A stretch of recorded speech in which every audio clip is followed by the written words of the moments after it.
Hi, everyone. Welcome to the Memento Futurum podcast, or Remembering the Future. This is Vanessa Lamore, your host, and today we're going to be chatting with Morgan Rose all around her wisdom and her practice with the seasons. Morgan Rose is equal parts elder in training, medicine woman, friend, and mentor. She teaches to men and women about the process of belonging to ourselves, to nature, and to our communities. Her work is tending to community and sisterhood. She runs an online women's community called The Spiral, which remembers and reimagines the way women gather, dream, envision, and rewrite narratives. She teaches workshops, trainings, and courses globally and has recently developed a program called Soul Work, where she mentors individuals who are moving through threshold moments. She lives on Long Island with her beloved husband, a carpenter like Jesus, and their Belgian Malinois.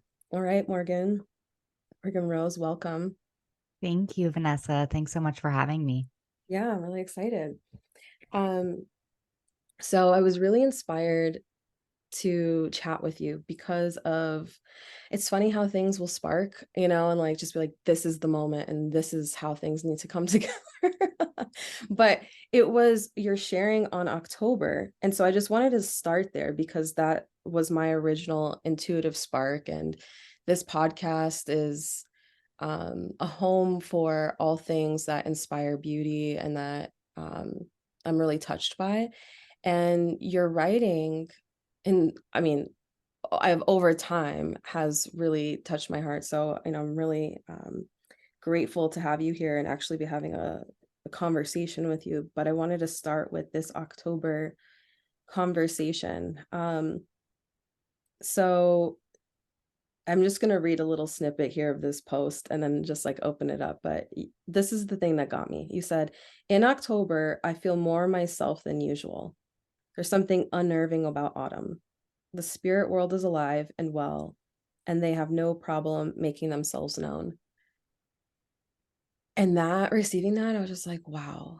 Um, I could feel like the connection, not only your own connection to the season and like the embodiment there, but I have such a connection to October, so it really spoke to me, and I felt like, wow, this magic that I can never really put my finger on during the season. Like, why is it that I'm so drawn to October? Why is it I'm so drawn to autumn in particular?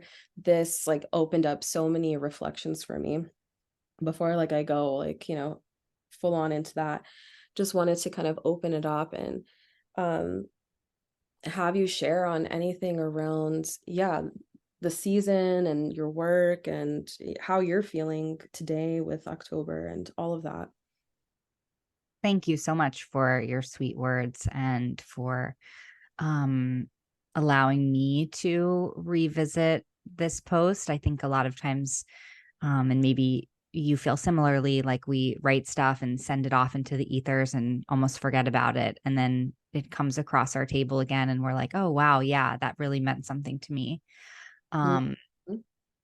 yeah, I think about, summer is a big performance in a way where, the natural world is like really showing off. And when we are, what I would say, like playing the season well, we too are performing. We are showing the world who we are and really moving out and participating with others. And once we begin to slide into autumn and what will eventually be winter. I mean, I think of autumn as like the foreplay for winter. And we get to kind of stop performing in a big way. And I think for me, there's like a big sigh in that experience as I travel from late September into early November, where I get to stop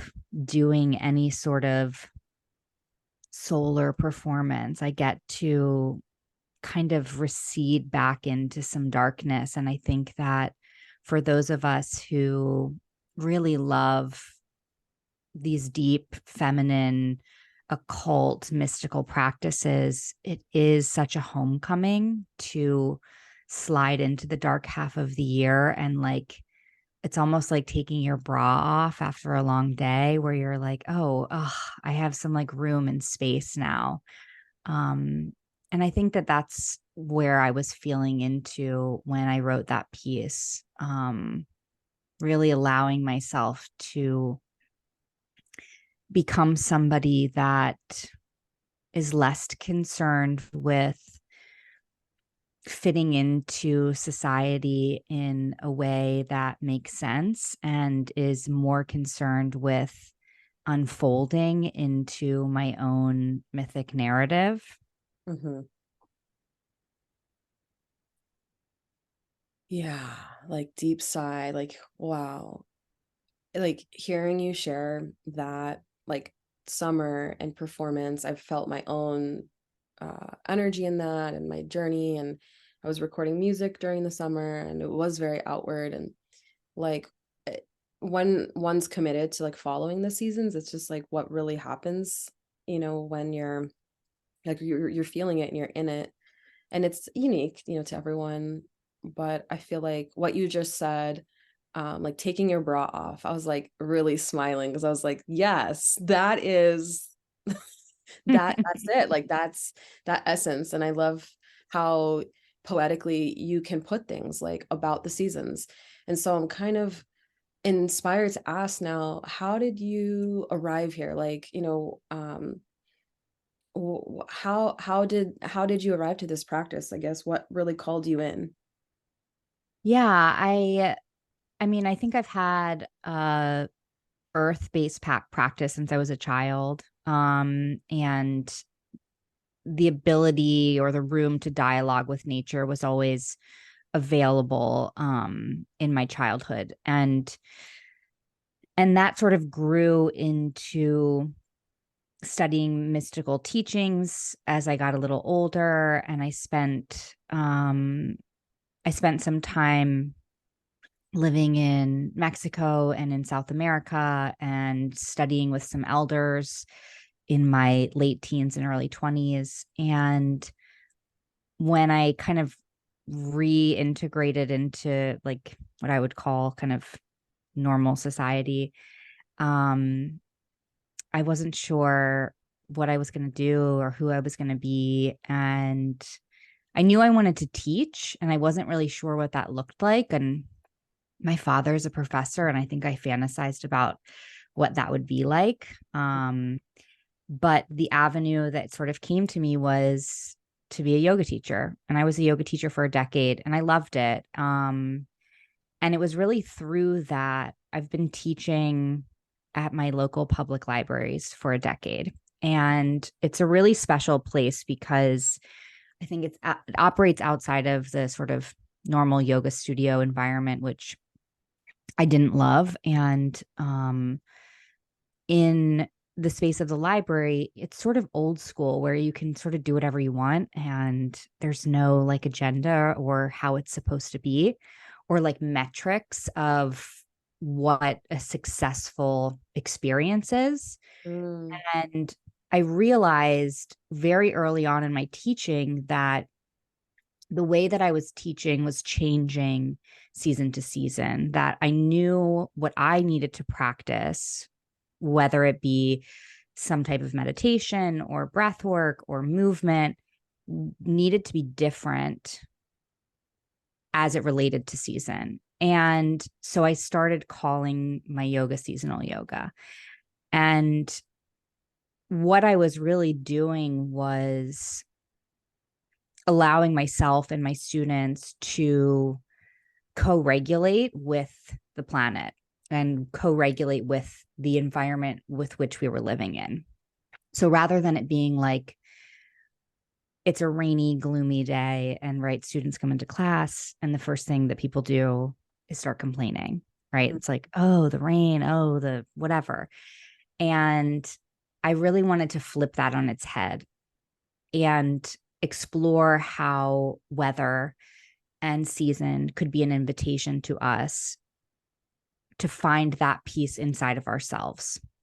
wow. And yeah, so it became this really beautiful way to, in my mind, have a mental health practice. Because if I'm learning to see a rainy, cold, gloomy day as an invitation for me to access those parts in myself, the parts of me that are kind of damp or kind of gloomy or kind of depressed or anxious, and like meet them with loving tenderness and give space for them, then I can feel better about being myself in the world. And that's really how my seasonal work came about, was that I wanted to feel like I really belonged on this planet. And by watching the way that nature is doing her thing, it always reminds me that I too can be doing mine in whatever way, shape, or form it unfolds in that day or minute or season. Wow. I mean, there's so much wisdom in what you just shared. My mouth is like gaping open. Like, oh my gosh, there's just so much. And it's so rich. The thing that I am really like keying into right now is co-regulating with Mother Earth. And that feels really juicy and significant for me because I mean, I'm a newish mother. My child is 2 in some months. And I'm thinking about, the process of mother child and co-regulation and what it meant to me and means to me. Um, and then you saying co-regulating with Mother Earth is like blowing my mind. Um, I think that's a really special like way to put it. And like I'm just so like I'm having this moment like 5 million people need to hear you say like wow. Um as a mental health practice, like you're so right how connecting with the seasons it is that. I mean, so now I'm called to ask like what I mean, from your perspective, what do you feel have been the benefits or like what how do you feel like this practice has really changed you or maybe changed your students? Because I know you're working with um, students and mentees and things like that, but like what are you seeing by re-engaging with this? I would say re-engage because I feel like this is more of our natural way of being, right? Yeah. But Yeah. I think the biggest thing that I witness is that people typically have a really strong preference to season. And so they quote unquote love a particular season and quote unquote hate a particular season.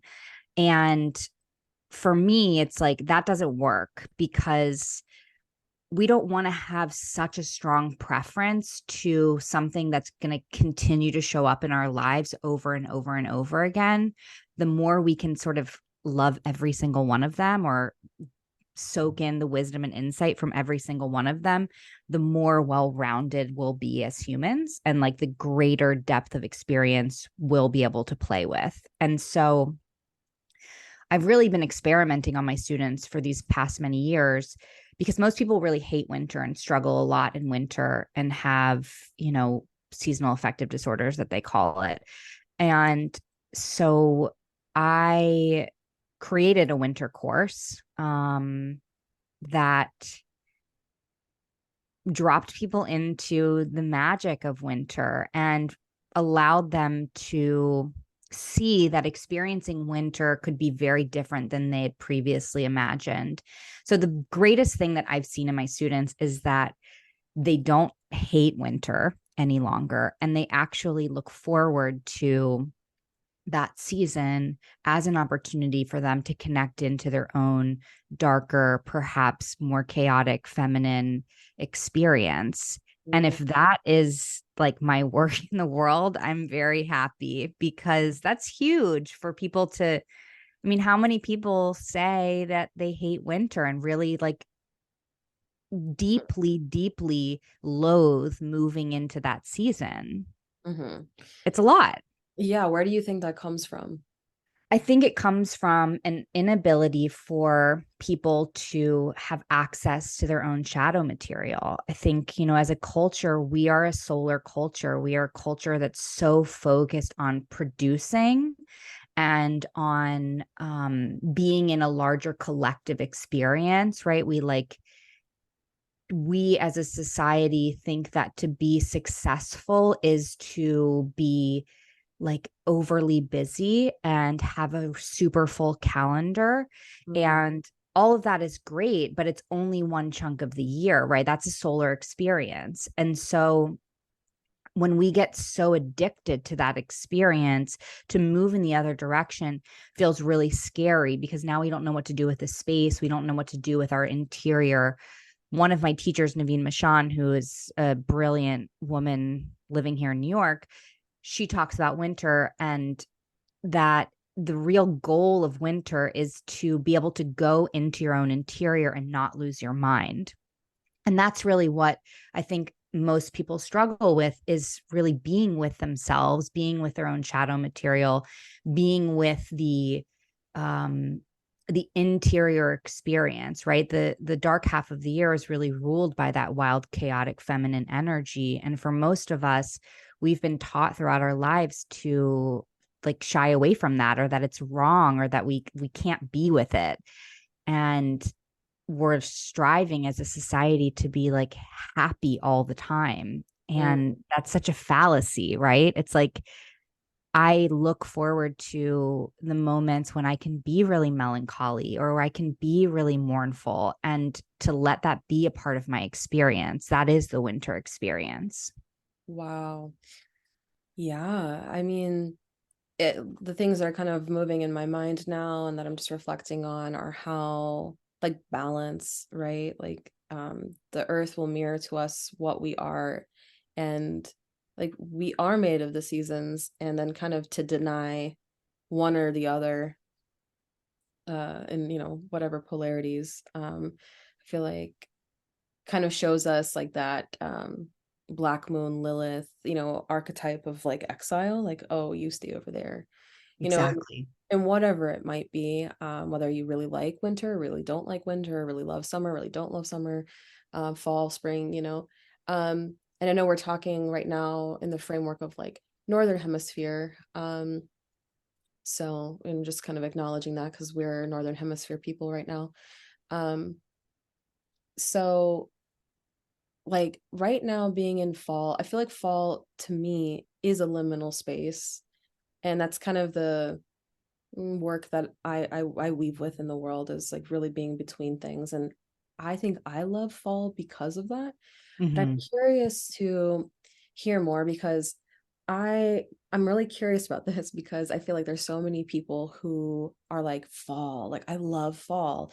And I hear this over and over and over. And I think this is one of the kind of nuggets of inspiration from your original post. I was like, why is it that so many people love fall or love October?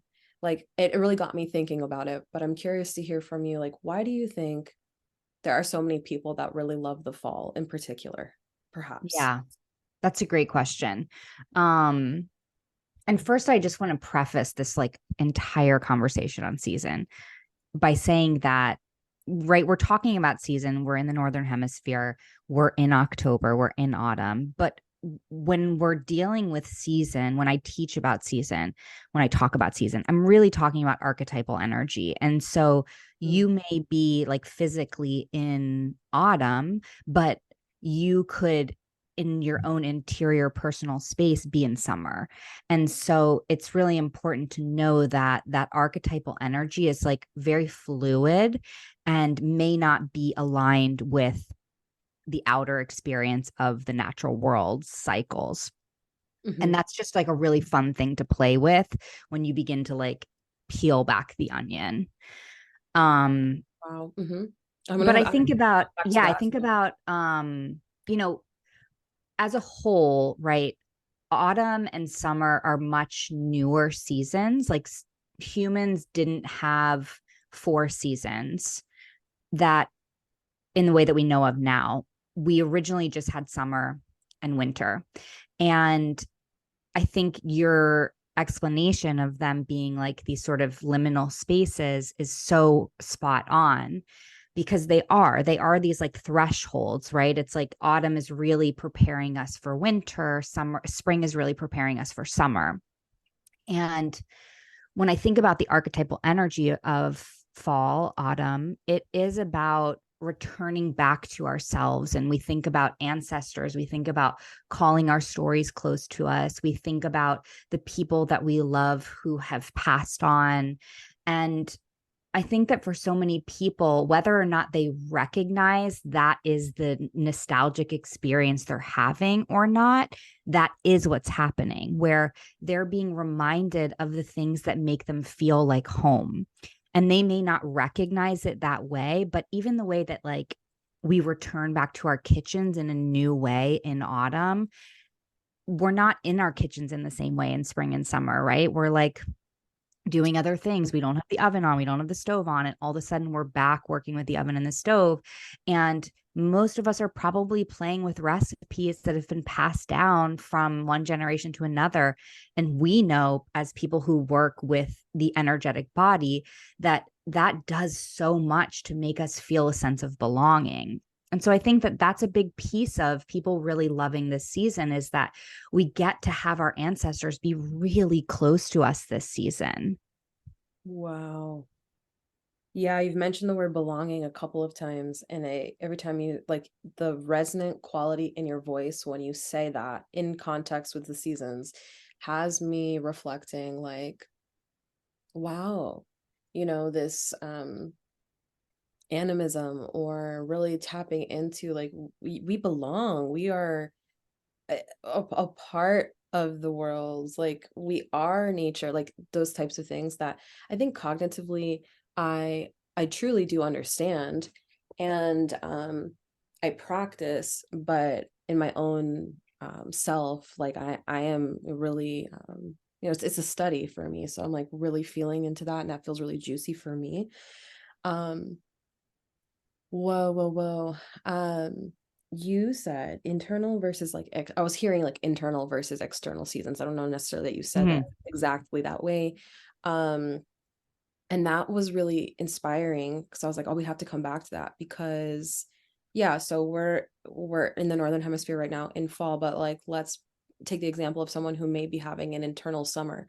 Like how could that show up, or like what could that person like be going through, or what might that look like? How would they handle the um weaving of those two things? I guess is my Yeah. question. Yeah. So I'll give myself as an example. I think I am in a very summer experience in my life where I have, created my business, and I feel really excited about being in my business and producing and sharing. And I am, in my marriage and excited about being in my marriage and feel really juiced up being in that relationship. And that to me is like a very summer experience where I'm ready to like give to the world, right? I'm ready to like really show the world what I've got. I would Mm, think of like, you know, somebody who is like getting ready to go to school or is like in a new relationship or just been married. Like that's like a sort of spring like experience, right? New beginnings, somebody who's like doing the paperwork to start their new business or like really ready to get something off the ground. That's like a very spring experience. mhm. And then, when we think of autumn, it's like maybe somebody who is getting ready to retire and who is settling into their life in a different way and really kind of slowing down and bringing their energy back to themselves. And then we think of that like real elderhood as winter, where you realize that you're in, the closing chapters of your lives, and you're not looking to produce anything, you're not looking to start anything new, you're actually really ready to dissolve. I mean, I feel like if more people heard that, there would be so many problems solved. I'm like, yeah, like I think the one thing it's like understanding kind of the architecture of the season that the earth is bringing to our feet, like, hey, this is the season, right? Outwardly, and then also having the check-in of what's happening internally. Yeah. Um, and then like weaving those two things because I don't think there's any one way to do it. Um, or weave with things. But like as you were sharing, I was like, oh, I am internally in a spring. Like there's a lot of new blooms, like new things springing for me. Not full summer yet, but like, yeah, like this podcast is like having a resurgence after a long winter. I'm like, I'm in a spring season with the fall, which is like a very curious thing now, because for me, I'm like, oh, I'm in double, almost like double threshold. Yeah. And I'm like, that's juicy to play with. Cool. And as a writer, as a musician, I'm like, oh, this is really fun. And I'm kind of just ping ponging things in my own awareness around creative expression and like how this can kind of move and weave. Um, wow. There's just like, it's so rich. I like really love it.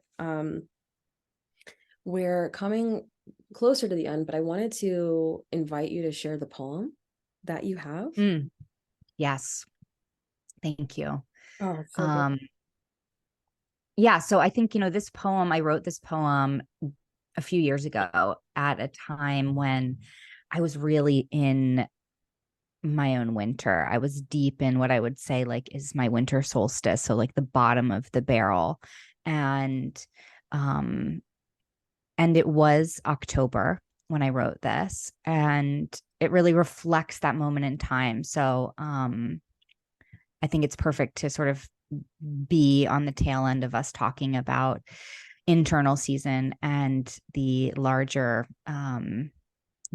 season of the natural world. So Mm. it's an untitled poem. Here we go. It's the season for lighting candles, for dressing like midnight and howling at the moon. It's the season to write letters to all the little pieces of you that died this year. How will you mourn them? Will you quietly dig up the earth, all the while weeping, never wiping your tears so they fall into this makeshift grave?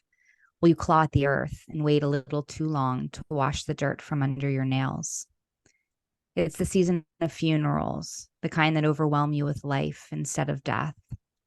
It's the season to have conversations with your ancestors, to reconcile old feuds and forgive them. It's the season to slide out of your people pleasing personality and slide into the feline you who isn't afraid of disappointing. It's the season to be unapologetically your most bewitching self, the self who by flickering candlelight proclaims that she will rule her own destiny and heal her own lineage. Mm. Just deep, deep breath. Wow. Thank you for sharing that. My pleasure. Thanks for letting me. Hmm.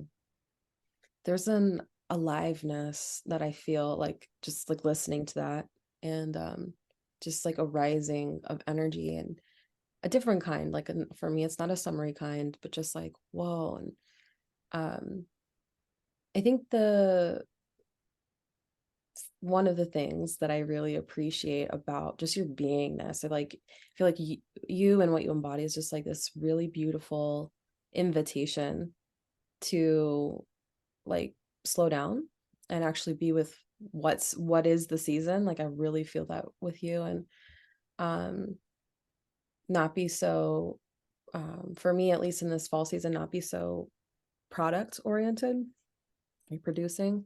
So just like your poem really brought me there, in that invitation. And deep, deep breath, like, we can slow it down. I think my summer was so rich, and I'm still in a way resisting like the slowdown. So Mm-hmm. yeah, your poem really, really, whoa, brought me there. I'm like, can't wait to listen to the recording because I'm gonna want to hear it again. Um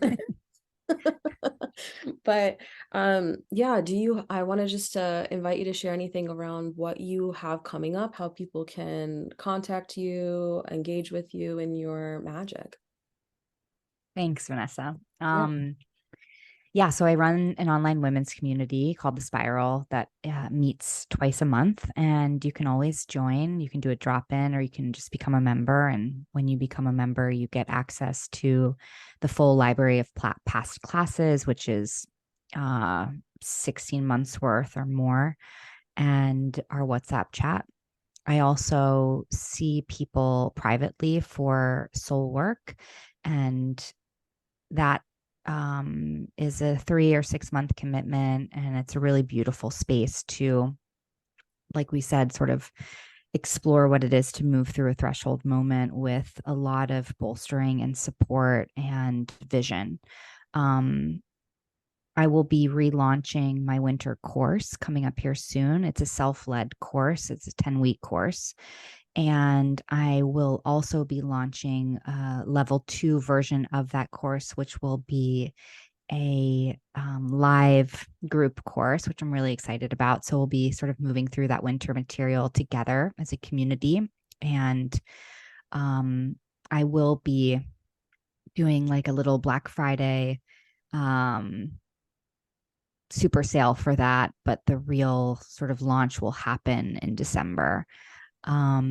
People can visit me on my Instagram at Psyche of Seasons or on my website, ritualsfortheseason.com. And yeah, I think that's it. Wow, thank you so, so much just for everything that you've shared and that you're weaving with the world. It's like I almost feel like it's like an act of rebellion and like just the way it's changing the world. Like I feel that in your presence and in your work. So I'm just really, really grateful to have you here and to share. And yeah, everybody go check everything that you just said out because I'm like, oh my gosh, I've been in her spiral container and it's really, really magical. I love the poem prompts. It's like, wow. So yeah, Thank thank you you. so much, Morgan Rose. And I hope to chat with you soon. Yes, me too. All right. Bye, everybody.